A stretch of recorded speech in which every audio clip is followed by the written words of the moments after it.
Welcome back, everybody. Today we're going deep into something I think a lot of people don't know enough about: home improvement grants and repair programs. Specifically in California, we've got an awesome resource for this one. 205 plus California Home Improvement Grants and Repair Programs 2025 by My Financial Programs. You know, you wouldn't believe how many programs there are out there. It's wild. Over 205, which I think shows how committed California is to affordable housing. But honestly, it can be so overwhelming. Figure out all of that out, and that's where we come in, I guess. Right, we're going to break it all down, find the good stuff, and help you figure out how to use these programs.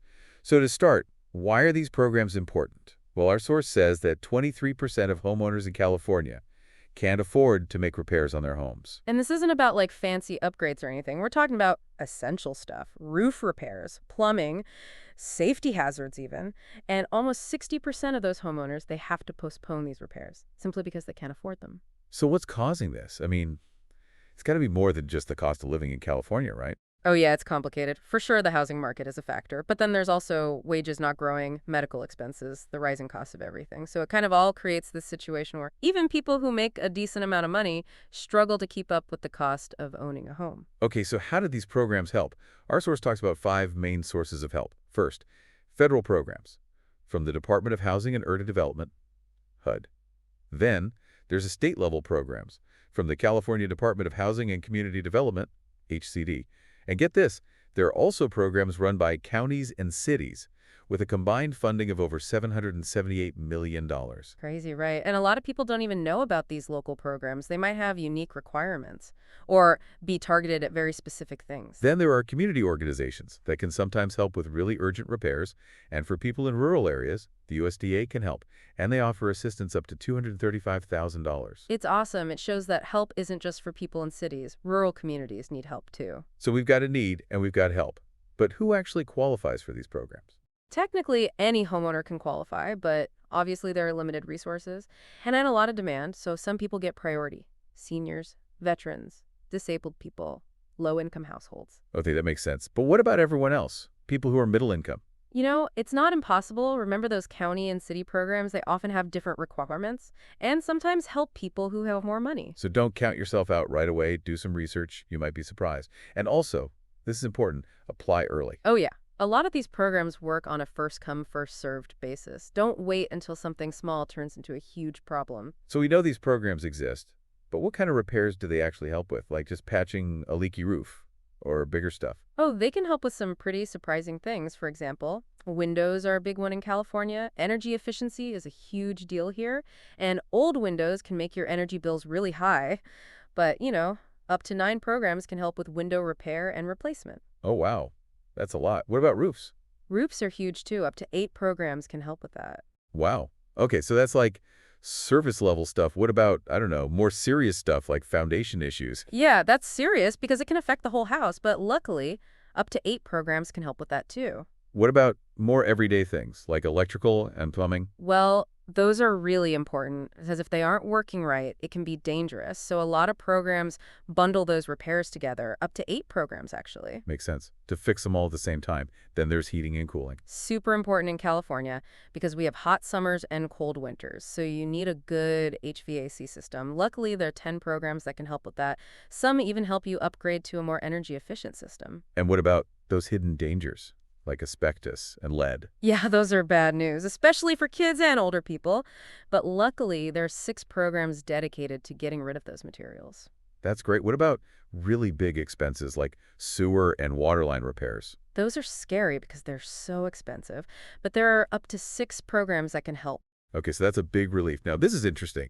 What about home remodeling? It's not the main focus of these programs, but sometimes they can help with remodeling if it's done along with major repairs. In fact, up to 8 programs might help. That's great. And they also mentioned bathroom remodels specifically, Yeah, up to 7 programs for that. which makes sense because bathrooms are really important for health and safety. Exactly. Okay, so we've talked about general categories of repairs, but what about programs for specific groups of people? Yeah, so we already talked about seniors, veterans, disabled people, and low-income households. But there are also programs just for them with very specific requirements. Like there are 10 programs for disabled people and 10 for seniors, specifically to help them modify their homes so they can live there more easily, like adding ramps, grab bars, wider doorways, adapting bathrooms. So they can be more independent and stay safe. That's fantastic. And there are also programs for city and suburban homeowners, Yeah, 10 of them, because living in urban areas has its own challenges, and 9 programs for rural homeowners. because their needs are different. And of course, we can't forget about veterans. Right, there are 7 programs just for veterans to help them with the specific things they need. That's awesome. Okay, so we keep talking about senior care because it seems like that's a big focus of these programs. So I have a question. Are home repairs for seniors really free? Well, it depends. Some are 100% free, some require you to pay something based on your income, and some are more like loans, but with really good terms. So the lesson is, don't assume anything. Contact the program and ask for details. Exactly. And SUD has 2 loan insurance programs that can be really helpful for seniors, and also anyone who might not qualify for a regular loan. Those are called Title I and 203K, right? Yeah. And those are really good because they have a lot of protection, like the money for the renovations is kept in escrow. So it only goes to the contractors after the work is done and inspected. So that protects both the homeowner and the lender. Now, let's talk about county and city programs. Remember we talked about how they have $774 million in funding? Yeah. That's just the beginning because there are so many programs at the local level that aren't even mentioned in our source. They're really specific and address the needs of certain communities. So basically, don't just rely on general information. Go talk to your local housing agencies. Look at their websites. Ask people who know. Yeah, because you'll probably find a lot of programs that you didn't even know about. And, even small repairs can make a huge difference in your life. Oh, for sure. Like a leaky faucet might seem small, but it can cause water damage and mold. And then you've got a much bigger problem. Exactly. These programs aren't just about fixing what's broken. They're about making sure people have a safe, healthy, and comfortable place to live. Well, we've covered a lot in this first part. We talked about why these programs are important, what kind of help is available, and who can qualify. It's a lot to take in. We also talked about how important it is to do your research. And to apply early. Right. But there's still more to talk about. Oh, yeah, definitely. So in the next part, we're going to talk about some specific program categories. And we'll find some hidden gems that might be perfect for you. Sounds good. We'll be right back after the break. Okay, so we talked about the need for these programs and the different places you can find them and who generally qualifies. But now I think we should get into some specifics about the different categories of programs. Okay, yeah. What kind of categories? Well, one that's really important in California is energy efficiency because, we're all about being sustainable and there's a lot of help for homeowners who want to make their homes more energy efficient. Oh, yeah. I'm really interested in that. So what kind of programs are we talking about? Well, one that comes to mind is the Weatherization Assistance Program, WWAP. WAP. Yeah.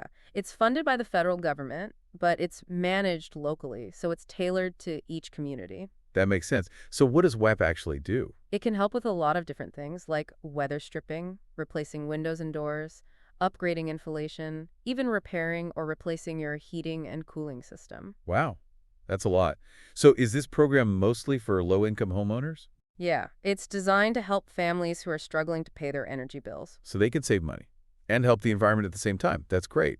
But what about people who don't qualify for low-income programs? Well, a lot of counties and cities have their own rebate programs, or they work with utility companies to give people incentives to do things like installing solar panels, upgrading to energy-efficient appliances, conserving water. So even if you make a decent amount of money, there are still ways to make your home more eco-friendly. Exactly. Okay, so we talked about energy efficiency. What about accessibility, like for people with disabilities or seniors who want to age in place? Yeah, there's a lot of help for that too. Remember those 10 programs we talked about? Specifically for disabled people and seniors, Yeah. those programs can help with all sorts of things like installing ramps, grab bars, widening doorways, adapting bathrooms, even adding smart home technology. So people can be more independent and safe in their homes. Exactly. And what's cool is that these programs are really personalized. They come to your house and figure out exactly what you need. So it's not just a one-size-fits-all solution. Right. And sometimes they can even help with other things like home health care, assistive devices, financial counseling. So it's really about making sure people can live comfortably and safely in their homes. Exactly. Okay, so that's accessibility. What about disaster preparedness and recovery? Because, California has a lot of natural disasters. Yeah, for sure. Earthquakes, wildfires, floods, and those can be really devastating for homeowners. Absolutely. So what kind of help is available? Well, there are programs that help you prepare for disasters, like by giving you money to retrofit your house for earthquakes, or to do fire-resistant landscaping, or to protect your home from floods. So you can make your home more resilient. Exactly. And then there are programs that help you recover after a disaster, like helping you clean up debris, finding temporary housing, rebuilding your home. So it's like a safety net. Exactly. Okay, so we've talked about a lot of different categories. We have. But I want to emphasize something that we talked about earlier. Don't assume you don't qualify for these programs. Right. It's easy to get overwhelmed. It is, but there's probably a program out there that can help you, and the people who run these programs, they want to help you. So don't be afraid to ask questions. That's good advice. So do your research, contact your local housing agencies, and see what's out there. Exactly. Okay, so we're back for the last part of our deep dive into these California home improvement programs. We've talked about a lot already. Energy efficiency, accessibility. But I think it's important to also talk about programs that are designed for people in specific situations. Yeah, that's a good point. Like, what about veterans? Right. There are programs specifically for veterans who are transitioning back to civilian life. Oh yeah, because they might need help adapting to a new community or dealing with disabilities from their service. Exactly. So what kind of help do those programs offer? Well, they can help with things like down payments, closing costs, home modifications, counseling and support services. So they can really get back on their feet. Exactly. That's fantastic. What about seniors? Yeah, there are a lot of programs for seniors too. We already talked about aging in place, but there are also programs that help seniors who are struggling financially. Right, like reverse mortgages. Yeah, that's where you can borrow money against your home equity, and you don't have to make payments until you sell your house. And property tax deferrals. Right, that lets you postpone paying your property taxes until you sell your house or pass away. Which could be a huge help if you're on a fixed income. Exactly. Okay, so those programs are great for people in specific situations. But what about when life throws you a curveball and you have to make big changes to your living situation? Well, there are programs for that too. Like what? Well, if you're facing foreclosure, there are programs that can help you keep your home. That's so important because foreclosure is such a nightmare. It is. And on a more positive note, there are also programs for first-time home buyers. Yeah, those programs can help with down payments, and they also teach you about the process of buying a home. So even if you've never owned a home before, it's not impossible. Exactly. Okay, so before we finish up, I want to talk about community organizations Oh, yeah, they're really important. because they can help when government programs can't. Right. They might provide emergency repairs or financial assistance or connect you with other resources. So they're like a safety net for the safety net. Exactly. And the best part is, a lot of them rely on volunteers and donations. So even if you don't need help yourself, you can still get involved. Yeah, it's a great way to give back to your community. So to wrap up this whole deep dive, I think the most important thing to remember is don't be afraid to ask for help. Absolutely. There are so many people and organizations out there who want to help you have a safe, comfortable, and sustainable home. It's really inspiring. It is, and it's something that California should be proud of. We've only scratched the surface of what's available, but we hope we've given you enough information to get started. Yeah, go out there, do some research, talk to people. You might be surprised at what you find. That's great advice. And on that note, we'll wrap up for today. Thanks for joining us for this deep dive, and we'll see you next time.